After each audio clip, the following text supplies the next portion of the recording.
Hello दोस्तों, स्वागत है आपका आपके अपने educational platform start with proud में। आज है 7 जुलाई 2020। आज के इस वीडियो में हम करंट अफेयर्स की बहुत ही महत्वपूर्ण न्यूज़ों को डिस्कस करेंगे, साथ ही उनका बेसिक सब्जेक्ट से जुड़ाव भी देखेंगे कि कहाँ कहाँ वो किस किस सब्जेक्ट से जुड़ते हैं। यह वीडियो यूपीएससी की तमाम परीक्षाओं, चाहे वह सीडीएस हो, सीपीएफ हो या फिर आईएएस का एग्ज़ाम हो, उसमें महत्वपूर्ण रोल अदा करेगा। साथ ही साथ स्टेट पीसीएस, चाहे कोई भी हो, UP PCS, MP PSC, Bihar PSC या राजस्थान पीएससी और तमाम स्टेट पीसीएस के एग्ज़ाम में भी ये महत्वपूर्ण वीडियो साबित होगा। साथ ही साथ कुछ वनडे एग्ज़ाम जैसे कि एसएससी, बैंकिंग, रेलवे और अदर एग्ज़ाम में भी इससे फैक्चुअल क्वेश्चन सामने निकल कर आएंगे। इस वीडियो की खास बात यह रहती है कि हम इस वीडियो में एनालिटिक वे में किसी भी टॉपिक को डिस्कस करते हैं, साथ ही साथ उसका फैक्चुअल एस्पेक्ट भी देखते हैं और हिस्टोरिकल बैकग्राउंड भी देखते हैं, ताकि कहीं से भी आपका कोई सा भी क्वेश्चन आ जाए उस इशू से रिलेटेड तो आपका गलत नहीं होगा। आइए आज के टॉपिक को डिस्कस कर लेते हैं। आज हम पाकिस्तान द्वारा जो नया मैप जारी किया गया है उसके बारे में जानेंगे, साथ ही साथ भारतीय प्रतिक्रिया को भी जानेंगे कि भारत ने क्या बयान दिया। साथ ही साथ नेपाल के कुछ विवादित इशू जो कुछ महीने पहले रहे हैं उनकी लोकेशंस को भी देखेंगे। ब्रू जनजाति को जानेंगे कि नॉर्थ ईस्ट में क्यों यह चर्चा में रही और सरकार के साथ जो इसका 2020 में समझौता हुआ उस समझौते को भी समझेंगे। फ्लूरोसिस क्या होता है, इससे कौन सी बीमारी होती है, इसको हम जानेंगे। माई गॉव प्लेटफॉर्म किससे संबंधित है। One nation one ration card योजना के बारे में जानेंगे, कितने राज्यों ने इसको अपना लिया है। और आज का महत्वपूर्ण इम्पोर्टेंट टॉपिक हम ईडब्ल्यूएस और सुप्रीम कोर्ट ने हाल ही में इसमें क्या बयान दिए इसके बारे में जानेंगे कि आर्थिक रूप से आरक्षण देना कहाँ तक संभव है। हम सभी पक्षों को डिस्कस करेंगे। आरबीआई ने हाल ही में दरों में परिवर्तन किए, उसको देखेंगे। साथ ही साथ कुछ इकोनॉमी से संबंधित बेसिक डेफिनेशन को भी डिस्कस करेंगे। एक्सोप्लैनेट TBLM 513V को जानेंगे, क्या है, कहाँ खोजा गया। पोकली राइस की एक प्रजाति है, जीआई टैग किस राज्य को मिला है, यह देखेंगे। साथ ही साथ कुछ और अन्य फैक्चुअल जानकारी भी बीच बीच में डिस्कस करते रहेंगे। तो आइए आज की वीडियो की शुरुआत करते हैं पाकिस्तान के नए मैप से। यह खबरों में क्यों है। हाल ही में पाकिस्तान के प्रधानमंत्री इमरान खान ने एक नए राजनीतिक मानचित्र का अनावरण किया, जो कि भारत के संप्रभु क्षेत्र जम्मू कश्मीर, लद्दाख, सरक्रीक और जूनागढ़ में अपने दावे को दिखाता है। अब इसमें भारत ने ज़्यादा कुछ प्रतिक्रिया नहीं दिखाई। भारत ने इतना ही बोला कि पाक के इस हास्यास्पद दावों का ना तो कोई कानूनी आधार है और ना ही कोई अंतर्राष्ट्रीय विश्वसनीयता, अतः इसे बिना सर पैर का दावा करार भारत सरकार ने दिया। अब कुछ स्मरणीय पॉइंट हम देख लेते हैं जो कि किसी फैक्चुअल रूप में किसी वनडे एग्जाम में पूछ लिया जाएगा। 2 नवंबर को एक नया मानचित्र भी जारी किया गया था। आइए इससे संबंधित कुछ और पॉइंट डिस्कस कर लेते हैं। अब ये इम्पोर्टेंट हो जाता है कि पाकिस्तान द्वारा आखिर वो कौन कौन से क्षेत्र हैं जहाँ पर उसने दावा अपना दिखाया है। सबसे पहले तो जम्मू कश्मीर क्षेत्र, दूसरा लद्दाख क्षेत्र, तीसरा जूनागढ़ क्षेत्र और चौथा सरक्रीक। ये काफ़ी इंपॉर्टेंट हो जाता है एग्जाम की दृष्टि से। तो आइए सबसे पहले इसकी लोकेशन को डिस्कस कर लेते हैं। जम्मू कश्मीर, जैसे कि आप यहाँ पर देख सकते हो, अब 2 केंद्र शासित प्रदेशों को बनाया गया है। ठीक है, ये जम्मू कश्मीर वाला रीजन हो गया और ये लद्दाख वाला रीजन। तो आप एक पॉइंट याद रखिएगा, जो CPEC है वो लद्दाख वाले रीजन से गुजरता है। जम्मू कश्मीर की और लद्दाख दोनों की ही सीमाएं हिमाचल प्रदेश से मिलती हैं और अब लद्दाख की सीमाएं पंजाब राज्य से नहीं मिलती। तो आप ये याद रखिएगा, कहीं भी मैप ऑर्डर से आपका क्वेश्चन पूछा जा सकता है। लद्दाख से सिंधु नदी का उद्गम होता है। आइए अब जूनागढ़ के बारे में डिस्कस कर लेते हैं। यह है जूनागढ़, आप इसको देख सकते हो। यह है गल्फ ऑफ कच्छ और गल्फ ऑफ खंबात, इन दोनों के बीच में। अगर आपसे ऑर्डर में लगाने के लिए पूछा जाएगा तो आप याद रखिए, खंबात महाराष्ट्र के आसपास है और कच्छ पाकिस्तान की तरफ, तो आप ये याद रखिएगा। सरक्रीक के बारे में देख लेते हैं। ये जैसे पाकिस्तान है, ये है इंडिया। ठीक है, सरक्रीक आप यहाँ पर देख सकते हो, एक रेड लाइन दिख रही है आपको, एक ग्रीन लाइन दिख रही है। ठीक है, और यही है इंटरनेशनल बॉर्डर। ठीक है, ये कच्छ है, ये काजहार क्रीक भी है, ये सिंध प्रांत है पाकिस्तान का। अब इनके बारे में अपन डिटेल से थोड़ा सा डिस्कस कर लेते हैं। उससे पहले अपन कुछ महीने पहले नेपाली क्षेत्र भी विवादों में रहे थे, जैसे कि इनकी लोकेशन को देख लीजिए आप। लिम्पियादुरिया, काला पानी और लिपुलेख पास। तो इन तीनों पे ही नेपाल सरकार और भारत सरकार के बीच विवाद का बिंदु बना था। तो आप देख सकते हो कि ये लिम्पियादुरिया वेस्ट में है, फिर काला पानी, लिपुलेख, ये काला पानी है और ये लिपुलेख। ठीक है, आइए नेक्स्ट को डिस्कस करते हैं। नेक्स्ट में हम ये जानेंगे कि सर क्रीक क्या है और कहाँ इसकी लोकेशन है। यह कच्छ के रण की दलदली भूमि में भारत और पाकिस्तान के बीच विवादित पानी का एक 96 किलोमीटर लंबी पट्टी है। कितने किलोमीटर? 96 किलोमीटर। तो आप ये याद रखिएगा। मूल रूप से बाणगंगा इसका नाम था, अंग्रेजों ने इसे क्या कह दिया? इसे क्रीक बोला। ठीक है, यह सीमा रेखा बनाते हुए अरब सागर में गिर जाती है। विवाद का बिंदु, यह मुख्यतः सिंध प्रांत और कच्छ के मध्य समुद्री सीमा रेखा की अस्पष्ट व्याख्या है। पाकिस्तान इस पूरे क्षेत्र पर अपना दावा करता है, जबकि भारत थालवेक सिद्धांत यानी कि थालवेक डॉक्ट्रिन का हवाला देता है। अब आप ये क्वेश्चन याद रखिएगा कि थालवेक सिद्धांत किस क्षेत्र से संबंधित है। आपको फिजिक्स दे सकता है ऑप्शन में, कई और चीज़ें दे सकती है, तो आप इसको बताइएगा कि पानी से संबंधित जो बंटवारा होता है अंतर्राष्ट्रीय स्तर पर, ये उससे संबंधित है। अब जान लेते हैं क्या होता है। इसके अनुसार किसी जल निकाय जब नौगम्य होगा तब राज्यों के मध्य सीमा को नदी की धारा के बीच से विभाजित किया जाएगा। जैसे कि ये नदी की धारा बह रही है, अब चूंकि अगर पानी खत्म हो जाएगा तो ये पास में आ जाएगी। ठीक है, तो ये वाला जो एरिया है, यहाँ के जो बचे हुए एरिया हैं ये इस तरफ वाले, तो इनका क्या होगा? ठीक है, तब थालवेक सिद्धांत ये बताता है कि अगर नदी में पानी ज़्यादा भर गया तो इसके जस्ट बीच से ही विभाजन होगा। ठीक है, तो आप ये याद रखिएगा। और सबसे इम्पोर्टेंट तो यही है कि थालवेक सिद्धांत जल विभाजन अंतर्राष्ट्रीय स्तर से संबंधित है। अब जूनागढ़ के बारे में भी थोड़ा सा जान लेते हैं।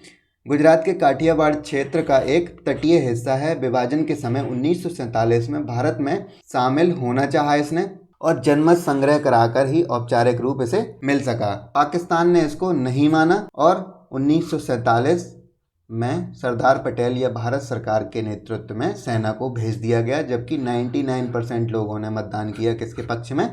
भारत के पक्ष में। ठीक है, इसलिए पाकिस्तान का यह दावा अनुचित प्रतीत होता है। ठीक है, आइए नेक्स्ट न्यूज़ को डिस्कस करते हैं। नेक्स्ट न्यूज़ संबंधित है ब्रू जनजाति से। यह खबरों में क्यों रहा? गत जुलाई 21 को जेएमसी यानी कि संयुक्त पुनर्वास समिति द्वारा, जिसमें ब्रू जनजातीय समुदायों के पुनर्वास के लिए, ठीक है, एक समिति गठित की गई। उसने ब्रू समुदाय के पुनर्वास के लिए उत्तरी त्रिपुरा जिले के कंचनपुर, पनीसागर उपखंडों में 6 स्थानों को निर्दिष्ट किया, यानी कि सूचित किया कि हम यहाँ पर इनको बसा सकते हैं। अब जेएमसी में चूँकि ब्रू जनजाति का प्रतिनिधित्व नहीं था, अतः इन्होंने इस चीज़ का विरोध किया कि इन्होंने हमें कम क्षेत्र दिया है और हमारी जनसंख्या ज़्यादा है। अब मिजोरम में 1997 से जातीय हिंसा का ब्रू समुदाय पीड़ित रहा है। इससे बचने के लिए ब्रू जनजातीय समुदायों ने त्रिपुरा में शरण ली थी। सिंपल सी कहानी है कि मिजोरम में थे, मिजोरम में ये जातीय हिंसा का शिकार हुए तो ये भागकर कहाँ आ गए? इस लोकेशन से देखते हैं, ये मिजोरम है। मिजोरम में ये जातीय हिंसा का शिकार हुए, तब ये कहाँ आ गए? त्रिपुरा भागकर आ गए। ठीक है, 1997 में, और यहाँ पर इन्होंने शरण ले ली। अब चूँकि जनसंख्या का अनुपात बिगड़ने के कारण हाल ही में ये विवादों में रहा, जिससे अभी समझौता हुआ। तो सबसे पहले हम यह भी जान लेते हैं कि ब्रू लोग हैं कौन और कहाँ से आए हैं। ब्रू या इनको रियांग भी बोल देते हैं, ये पूर्वोत्तर भारत के मूल निवासी हैं। अतः यह त्रिपुरा, मिजोरम, असम में भी पाए जाते हैं। और अगर इनको हम देखें तो यह पड़ोसी देश बांग्लादेश में भी हमें थोड़ी बहुत देखने को मिलते हैं। साथ ही साथ म्यांमार देश में भी ये हमें देखने को मिलते हैं। अब इनकी स्थिति को जान लेते हैं। त्रिपुरा में इन्हें विशेष रूप से कमज़ोर जनजातीय समूह यानी कि particularly vulnerable tribal groups PVTG 75 जो कि वर्णित हैं, उसमें इनको दर्जा दिया गया है। अब PVTG से एक संबंधित क्वेश्चन एग्ज़ाम में पूछा गया था, IAS 2019 के एग्ज़ाम में। आप चाहें तो वहाँ पर जाकर चेक कर सकते हैं। अब वहाँ पर इतना था कि अगर आपको 75 ही पता होता ना तो आप पूरा क्वेश्चन सही कर देते, क्योंकि बाकी के ऑप्शन इससे कट जा रहे थे।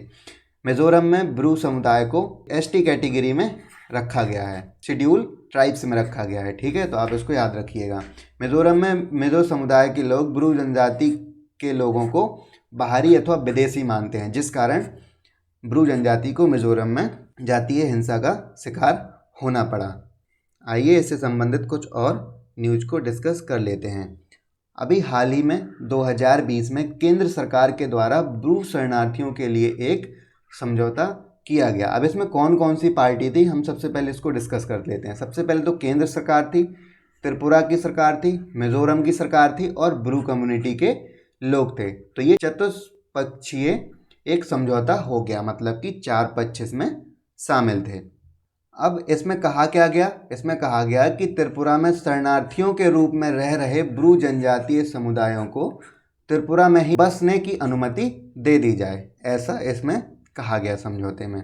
अब समझौते के और कुछ प्रमुख बिंदु देख लेते हैं, और आप ये याद रखिएगा, ये बहुत ही महत्वपूर्ण क्वेश्चन है आईएएस, पीसीएस और अदर एग्ज़ाम के लिए। आईएएस के 4 अक्टूबर को जो एग्ज़ाम होने वाला है उसमें बहुत ही महत्वपूर्ण ये क्वेश्चन बन के निकलेगा। कहीं से भी कोई भी पॉइंट दे देगा तो आप एकदम तैयार रहिएगा, और जो मैंने ये पॉइंट बताए हैं यहीं से क्वेश्चन आप सही कर ले जाएंगे, इतनी मेरी गारंटी है।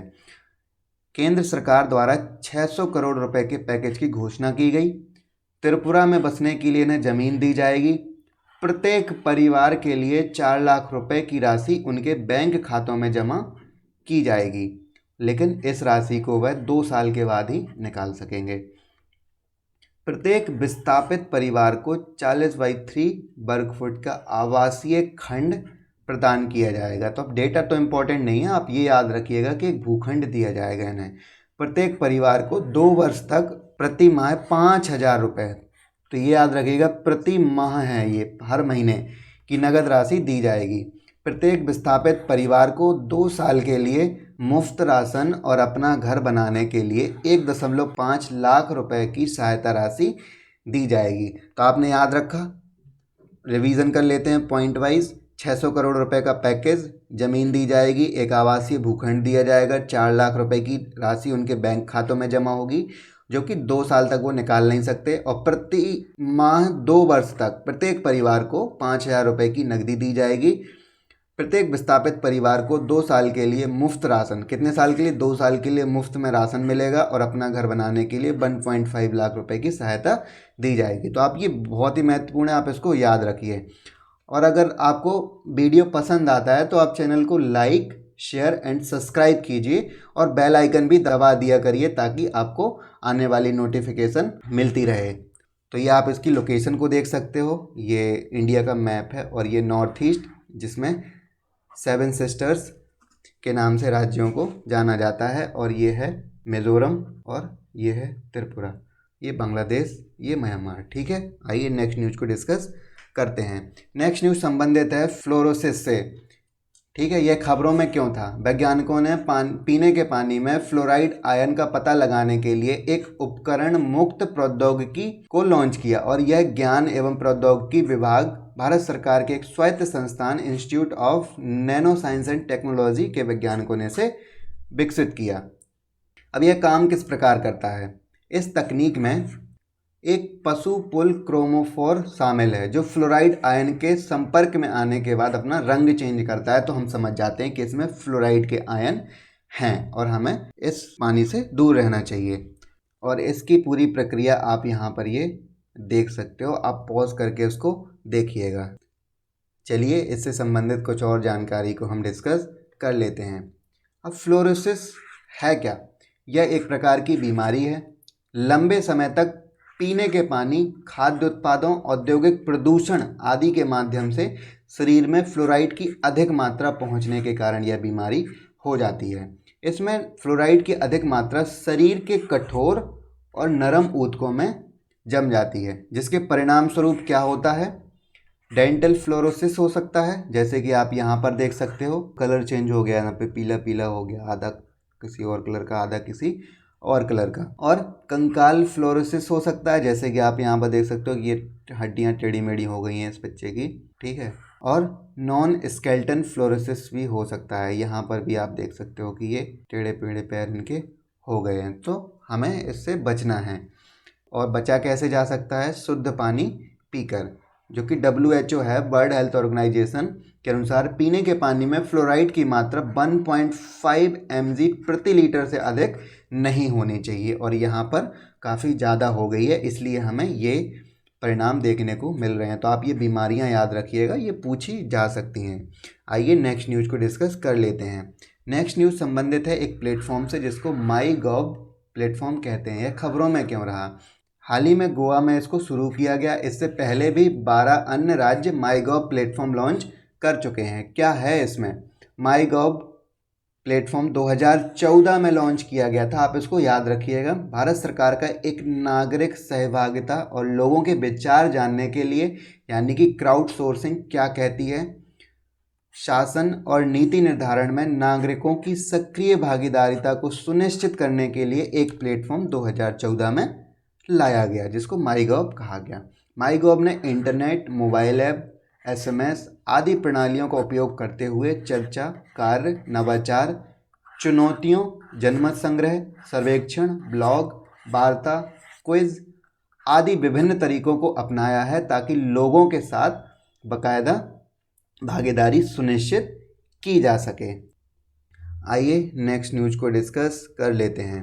नेक्स्ट न्यूज़ संबंधित है one nation one ration card योजना से। हाल ही में यह खबरों में इसलिए आया क्योंकि मणिपुर, नागालैंड, उत्तराखंड और जम्मू कश्मीर केंद्र शासित प्रदेश ने हाल ही में इसको ज्वाइन किया, जिसके साथ ही 24 राज्यों और यूटीज़ के द्वारा इसको अपना लिया गया है और मार्च 2021 तक टारगेट है कि इसे अखिल भारतीय बना दिया जाए। प्रमुख बिंदु कौन कौन से हैं? वर्ष 2019 में राशन कार्डों की अंतर्राज्यीय पोर्टेबिलिटी सुविधा के आधार पर कहीं भी कोई भी व्यक्ति अपना राशन ले सकता है। जैसे मान लो मैं यूपी का हूँ, ठीक है, या मैं बिहार का हूँ, तो मैं यहाँ का राशन कार्ड अपना ले जाके दिल्ली में या मुंबई में कहीं भी राशन को ले सकता हूँ, ठीक है। प्रवासी राष्ट्रीय खाद्य सुरक्षा अधिनियम 2013 के लाभार्थी देश में कहीं भी अपनी पसंद के किसी भी उचित मूल्य की दुकान से अपने हिस्से का राशन ले सकते हैं। अब इसके लाभ क्या क्या हो सकते हैं? सबसे पहले तो आप ये याद रखिएगा कि जो SDGs हैं, हमारे 17 गोल निर्धारित किए गए, उनमें से जो लक्ष्य सेकंड है उसको पूरा करेगा, जो कि हंगर को दर्शाता है। PDS प्रणाली, सार्वजनिक वितरण प्रणाली में समुचित लाभ होगा, इसका पारदर्शिता बढ़ेगी और ज़्यादा से ज़्यादा लोगों को इसका भला होगा। आइए नेक्स्ट न्यूज़ को अपन डिस्कस कर लेते हैं। नेक्स्ट न्यूज़ संबंधित है EWS से। आर्थिक रूप से कमज़ोर वर्ग के संदर्भ में सुप्रीम कोर्ट ने हाल ही में क्या किया?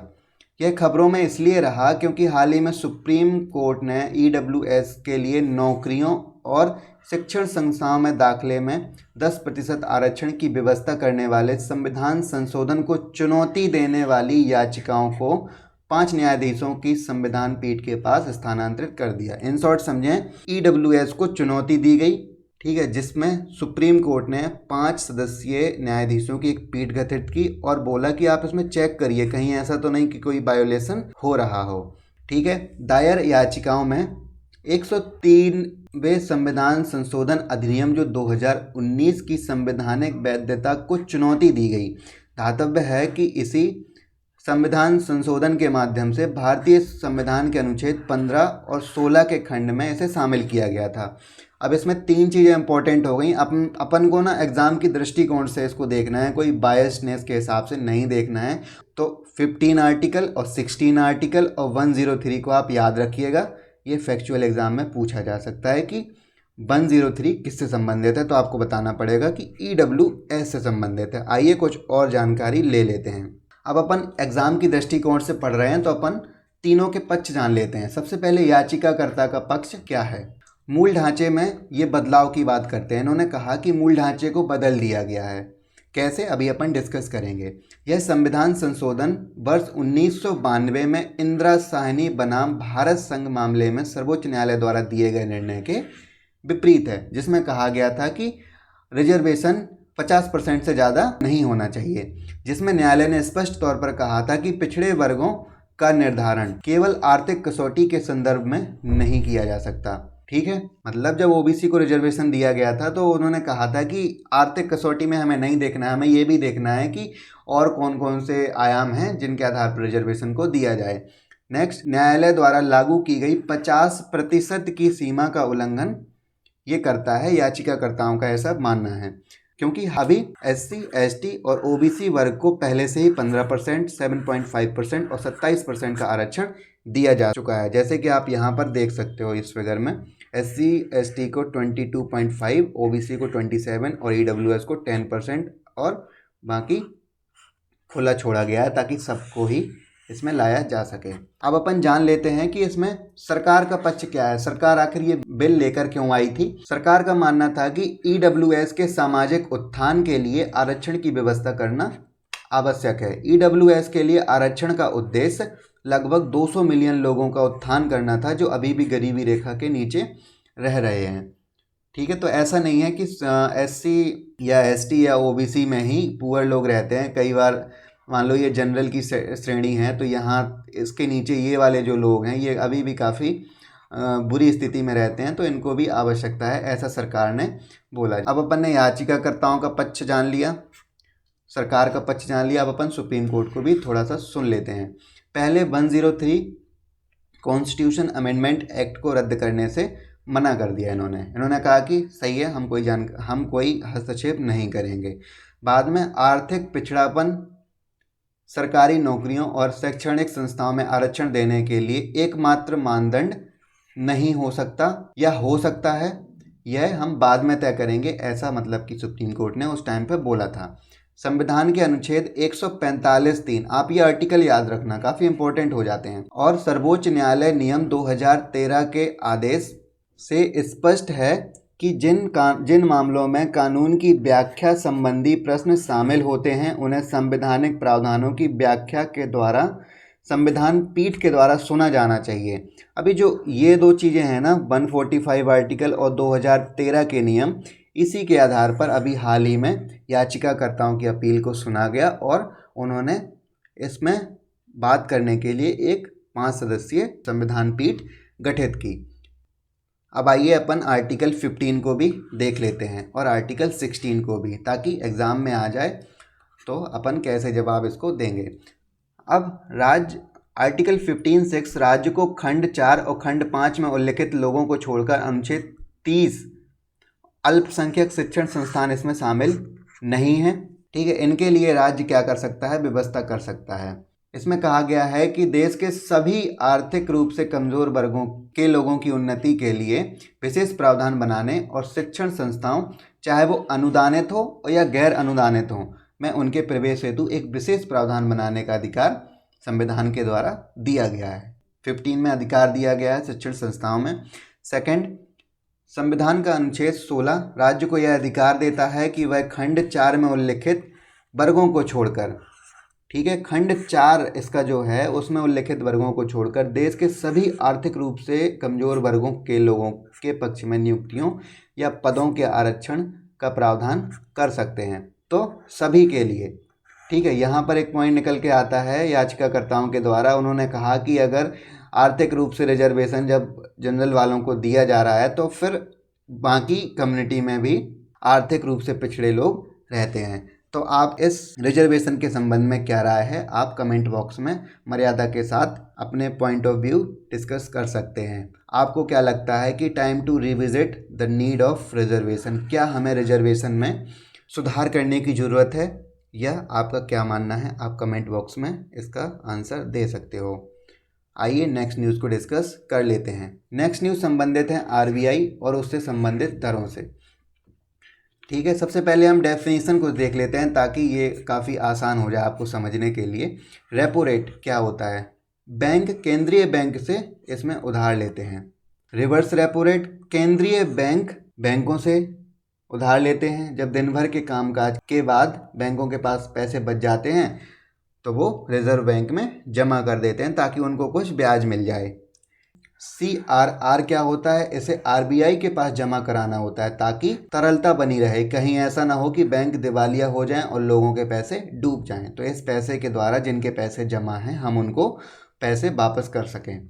SLR क्या होता है, इसे बैंक अपने पास रखते हैं और यह राशि नकदी हो सकती है, सोना हो सकती है या गवर्नमेंट सिक्योरिटीज़ हो सकती हैं। ठीक है, तो आप ये मेन अंतर याद रखना, CRR RBI के पास जमा कराना होता है और SLR बैंक अपने पास खुद ही रख लेते हैं।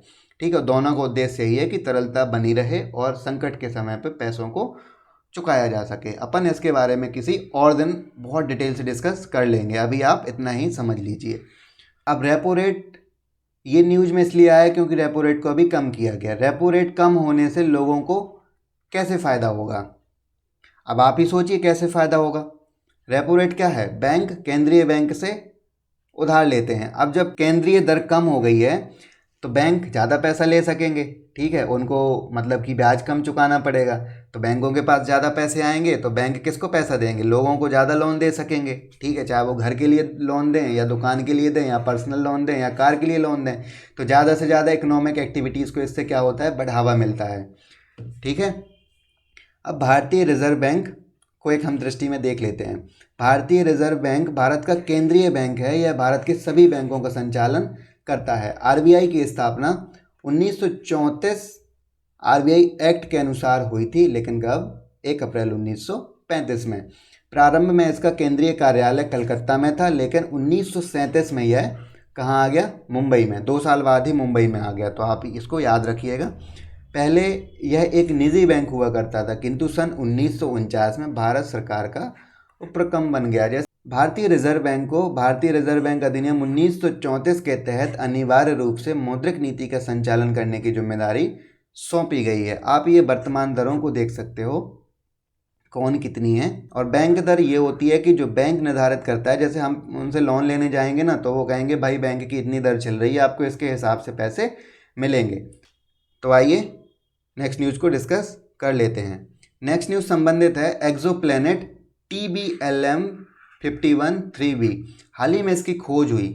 पहली बार खगोलविदों ने रेडियो वेव्स और बोबली स्टार का उपयोग करके एक्सोप्लैनेट TBLM 513b को खोजा है। अब सबसे पहले क्वेश्चन उठेगा कि ये बोबली क्या होता है, तो बोबली को हम देख लेते हैं। जब कोई बड़ा ग्रह जैसे कि ये किसी तारे की परिक्रमा करता है, जैसे कि सूर्य की परिक्रमा कर रहा है, ठीक है, तो तारे में उत्पन्न होने वाला बोबले ग्रह और तारे के बीच की दूरी बढ़ने के साथ साथ यह बोबले भी बढ़ने लगता है, जिससे वो हमें स्पष्ट रूप से दिखाई देने लगता है। इसको बोबले स्टार बोल देते हैं। अब इसके प्रमुख बिंदुओं को डिस्कस करते हैं। यह शनि के द्रव्यमान के बराबर है, शनि ग्रह के द्रव्यमान के बराबर है इसका द्रव्यमान। बहुत छोटा है, लाल है और एक ड्वार्फ प्लैनेट है। पृथ्वी से लगभग 35 प्रकाश वर्ष की दूरी पर यह स्थित है। इसकी कक्षा जो है वो बुध ग्रह की कक्षा के ही समरूप है।